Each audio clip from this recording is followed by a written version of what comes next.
Hello, welcome to the channel. Today's episode will be a little bit different. We have an interview with Tami from the United States.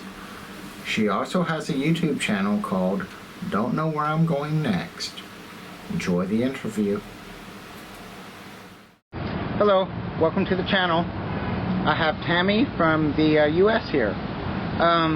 So this is my first interview, so let's see how this goes. Tami, tell us a little bit about yourself and what was your life like in the US and what made you come to the decision to become a traveler? Okay, wow, that's a loaded question, but we're going to try to break it down. Yes, my name is Tami. I'm an expat from the United States. I hail from Orlando, Florida, Sunshine State, let's go. But my family's originally from Pittsburgh, Pennsylvania, but you might as well say I came to Florida. I'm a Floridian, okay? I mean, I was a baby when I got here. So, yeah, fast forward. Grew up in Orlando, Florida. Started getting the travel bug at age 14. My parents took me along on a trip to go to Jamaica. Oh, Okay, yeah. and, you know, I've never been outside of Orlando, Florida, so this was a big experience, right? Right. So that was my first taste of the travel bug, and I just loved it. And I said, I want more. So then I started watching like travel channels on TV, you know, and Yes. I was like, how do I get a job like that? I want to travel, I want to taste food, I want that life, right? Right, right. So then, as they say, you know, life happens. The dream that I had as a teenager actually started to dissipate. It started to go behind the scenes. Let's say putting it on the back burner, right? Right. Because I met my, you know, then future husband, got married, had children. Then, you know, you get sucked into corporate America where you got to make money. So it's all about the family, you know, the job, and everything that goes with it, right? So we were together for about 21 years. Okay. Then he passed away. So he passed away about 14 years ago. Okay.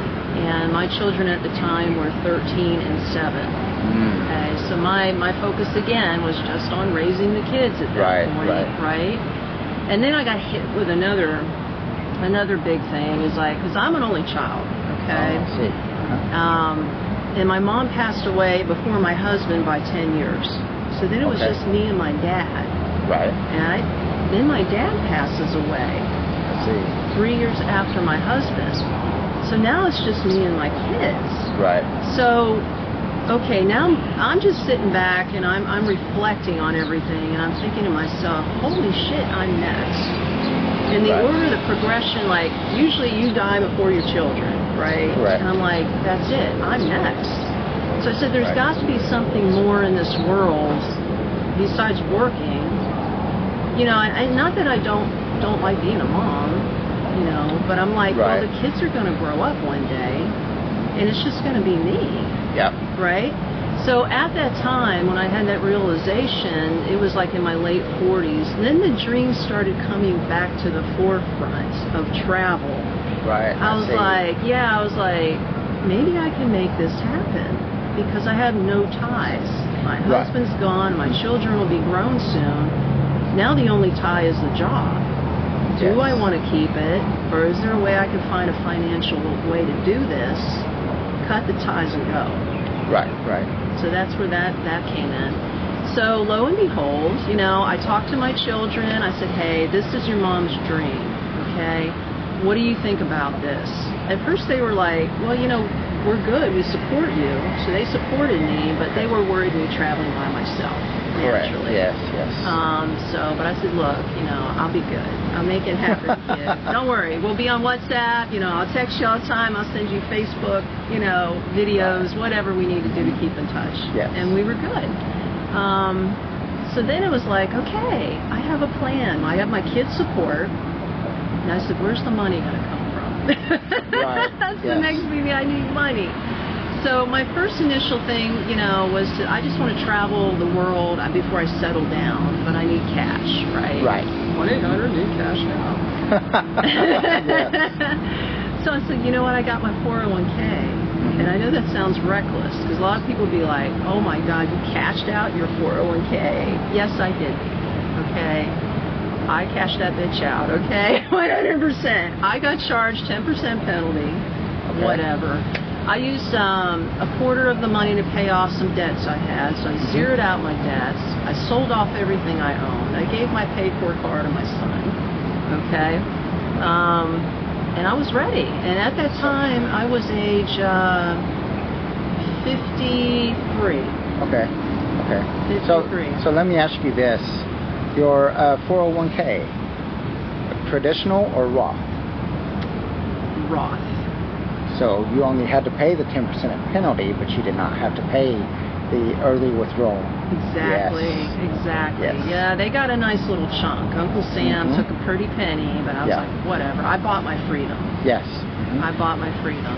And in case anyone doesn't know, if you have a traditional 401k and you cash it out early, the government is going to take about half.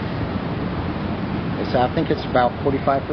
I don't know. Something like that. Oh my and God. then you have a 10% early withdrawal penalty on that. See, I guess I made the right decision doing the Yes, Roth. you did. Yes, you did. God. Because the deal with the Roth is it's already been taxed. So if they were to tax you again, it would be double taxation. So they can only tax you on the on your capital gains, but they cannot tax you on the entire investment. And this is not financial advice. Right. But this is just words of wisdom, okay? Words of wisdom, That's yes. good to know. That's good to know. So, okay, so what's the next step? Okay, the next step really was book a ticket, you know? And I was like, well, where do I want to go? I got to make my money stretch for a couple years. And here was my plan, guys. Let me ask you this real fast. Did you already have a passport? I did. Okay. Yeah, I did, because years prior, before all this came to be, I took me and the children to London, England. Oh, okay. So we all had to get passports at that time, and I still had my passport. Okay, with some years on it. So Good to go, right? All right. Yeah. Okay. Okay, so anyway, God, where was I? Let me think. So you were thinking about where should you go? Where should I go? There we go. So I started doing my research online. I'm like, okay, where does the American dollar go furthest? So I'm looking at South America. I'm looking at Southeast Asia. I'm looking at Eastern Europe. Okay? Yes. Those are the three main places. The usual suspects. The usual suspects. I did all my online research. I watched a ton of YouTube travel videos to get tips and everything. I had years of planning, right? So, Southeast Asia. It boiled down to Southeast Asia. So the first place I landed was Kuala Lumpur, Malaysia. Okay. I stayed in that country for 3 months, because you can do 3 months on an American passport with no visa. Oh, really? Yeah. Oh, that's good to know. Okay. Yeah. So I did that, and then I just started spinning out from there. I was real strategic. I was like, okay, I'm going to do all of Southeast Asia in a circle, so I don't waste my money from flights and everything. Right. So I just did, you know, I went up to Thailand, I went over to Laos, then I did Cambodia, just Siem Reap at that time. I didn't do Phnom Penh. Then I went down to Vietnam, Borneo, Bali, circled back out to Thailand again, and then just hit up Turkey. I did Turkey. Oh, okay. Went up into the Eastern Balkans, because I did want to see that. That was beautiful, by the way, guys. And if you want Europe on a shoestring budget, that's the place to go. Oh, okay. So, and that's it. And then I went up to a little bit of Central and then South, Central and West Europe, and then exited back out after a couple of years back to the United States. Okay. So that chapter of my life was written. I had accomplished what I wanted. I wanted to travel the world, well, pieces of it, right? Yes. So now I'm sitting at my daughter's apartment. You know, this was just last year at the Christmas time. You know, because I wanted to come back and visit the kids and everything. Yes. And I was like, okay, I'm looking at the next blank page of my life. Right. What's the next big adventure? Where am I going from here? I had my pension. My pension kicked in because I turned 55 while I was on the road. So I knew I was going to get a pension from my job that I quit, which, by the way, was State Farm. Okay. Okay. Not a big giant pension, but good enough. And I was like, well, I can't do it here in the United States, start over again, because it's not enough money. But I could do it in Southeast Asia. But then, you know, I got roped in. I was thinking, well, I could use a little extra cash, though. Maybe I might want to go teach English. Oh, yes. And that brought me down another rabbit hole where I was like, well, I've got online, you know, I did volunteer online English classes to get experience. Okay. But I had no idea how to teach in the classroom. Right. So that brought me to ABSE. Yes. So I can go and get experience. And, yes. and that's part of it. Yes. So ABSE is a Australian-based TEFL provider. Teach English foreign language provider. So they will get you the TEFL certification that you need or not. And they also provide on-the-job training. This is not an advertisement for them. This is just one of the perks that people come over here because they offer the on-the-job training, which is what I did. And that's what Tami did, right? Yeah, see, that's what we have in common. I didn't even know you did that. Yes. Until after we spoke, but yeah. Did I feel it was really worth it?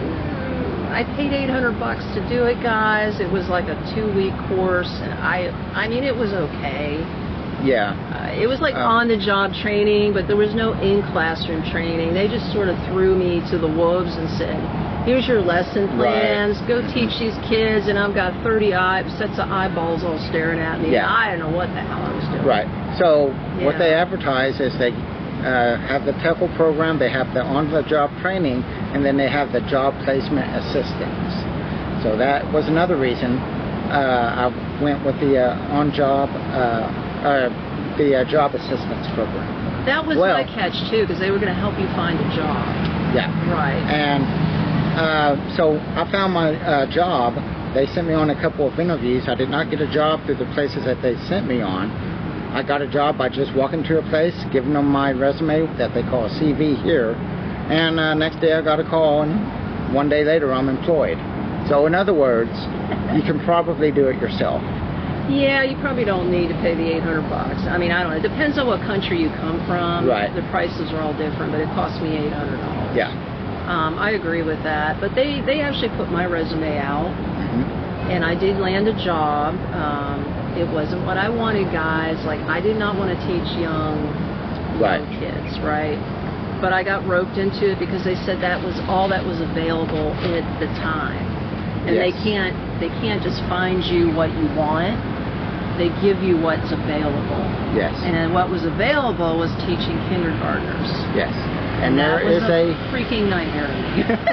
And there is a huge population of kindergarten aged children here. Absolutely. And that is what they need, kindergarten teachers. Yeah, and believe me, if you're okay with that, you're going to thrive out here. Yes. But if you're like my age and have no patience, I thought I could handle it, honestly, but those kids whooped my ass. I ain't gonna lie, they whooped my ass. Then I got sick because they always want to hug on you. Yes. So, yeah, my career lasted 1 week, guys. Yeah. But I was like, you know what? I already signed my apartment lease, you know, because when I first came out here, I did the Airbnbs. Then I found an apartment before I got the job, and then I got the job, and then I was already in the apartment. I was like, well, I don't really want to just like leave.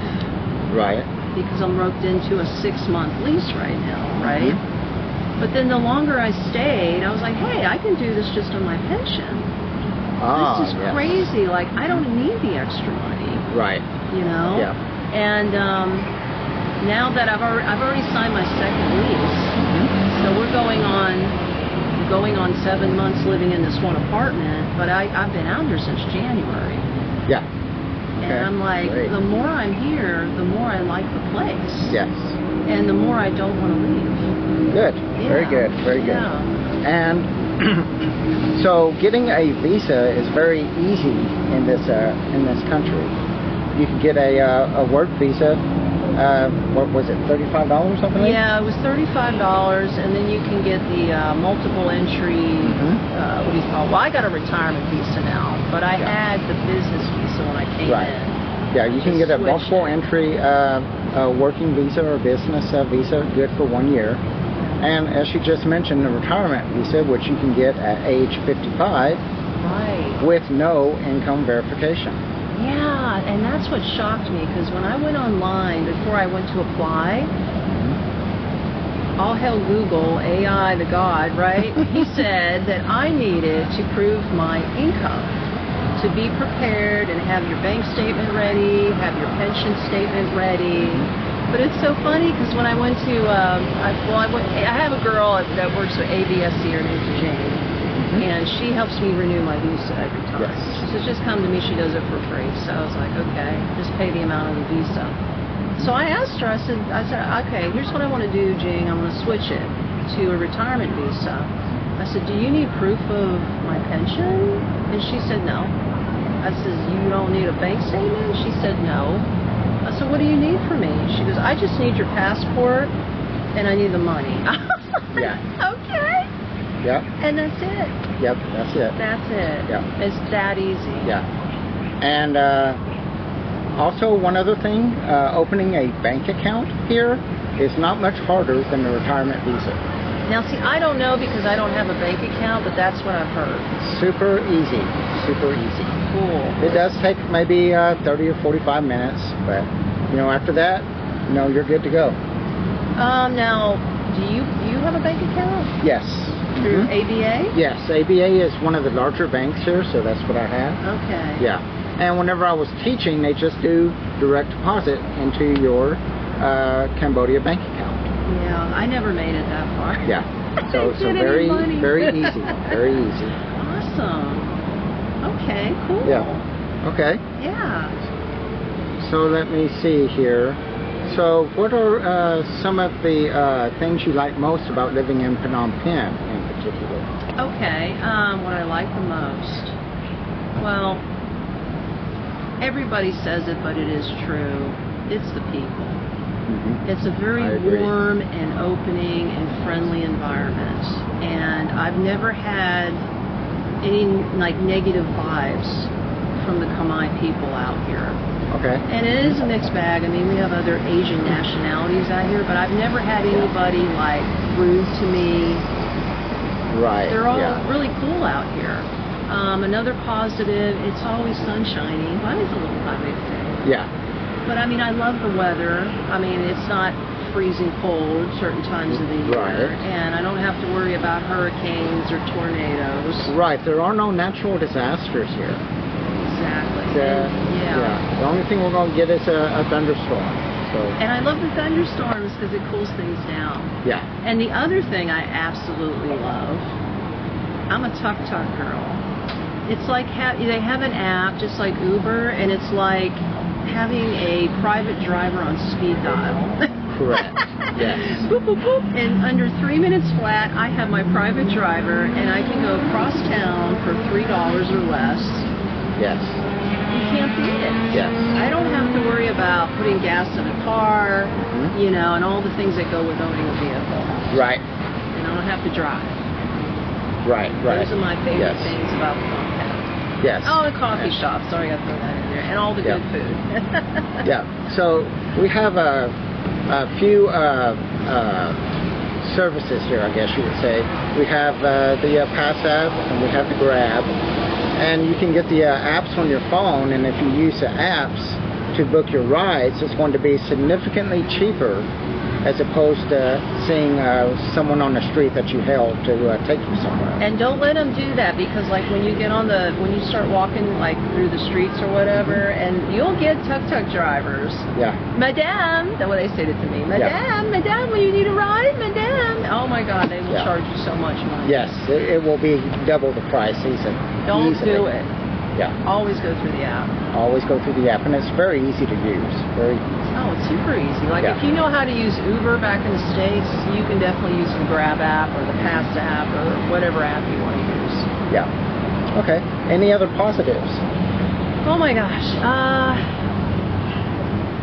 think fits all. Okay. Yeah.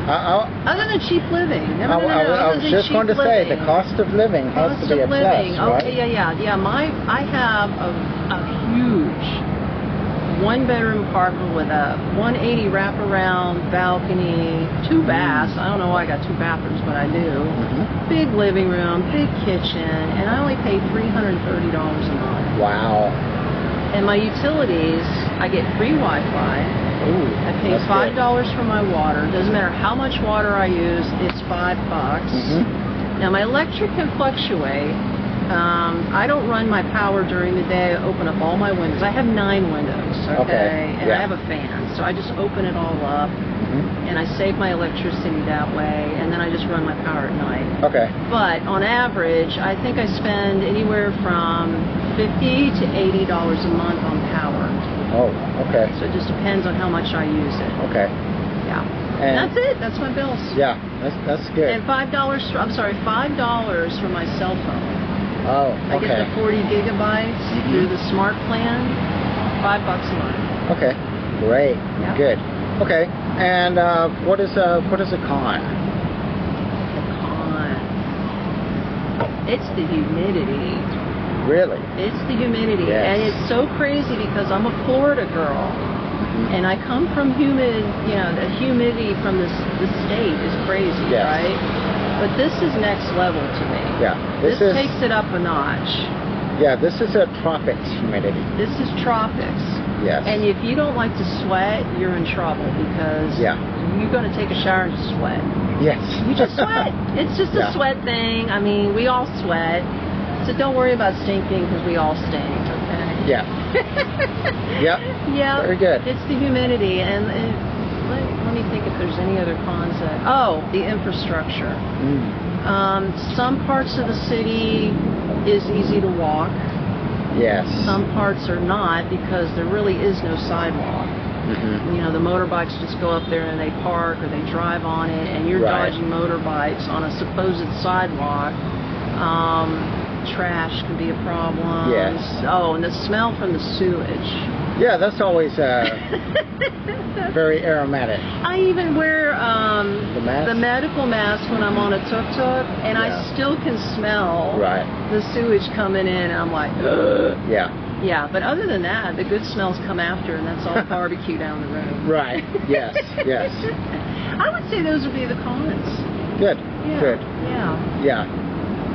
Yeah, all right, very good. And so, any advice? Okay. Well, my biggest advice would be don't come to Cambodia broke. And don't have a way of making money, okay? So, I mean, if you think you're just going to hop over here with $500 in your pocket and make it, it may not happen for you. If you think you're just going to get a Cambodian wage job, remember, you're getting paid in their money. And, it could be a problem. So that's my biggest advice. And the average wage, I believe, is around $400 or $500 here for the average Cambodian. Is it? Okay. Yeah. That's what I thought, because like when I got the teaching gig, they were paying me $1,300. Right. Yeah. You as a native foreign English teacher will easily make double what the native teachers are making. And of course, to us in the U.S., $1,300 a month is like peanuts. But to them, it's like you're top dog. Yeah. $1,300 a month here is upper middle class living. Yeah, exactly. But I mean, if you can find a way to make money online, or if you want to be a teacher, you want to come out here and do the teaching thing, get paid in U.S. dollars. Oh, and here's another positive I forgot to add. Okay. Dual currency. Yes. They support U.S. dollar and their currency, which is the reals. Yes. And you can go between them both, and you can pay in both, and it's so easy. And you will get change in both. And you get change in both. Yes. But I like it. Yeah. It's cool. Yeah, it's very convenient. Very convenient. Very convenient. Yes. And you have a YouTube channel also, right? I do. Yes, guys. You can watch me at my channel. It's called Don't Know Where I'm Going Next. And I also have my own website. If you ever need some Cambodian gear or you need my services, I do that too. nextstepunknown.com. Oh, I'm sorry. That's my email. No, scratch that. It's nextstepunknown.me. But if you need to reach me, it's Tami, Tami at nextstepunknown.com. Okay, perfect. Okay. Well, thank you. You're welcome. Okay. See you next time. Goodbye.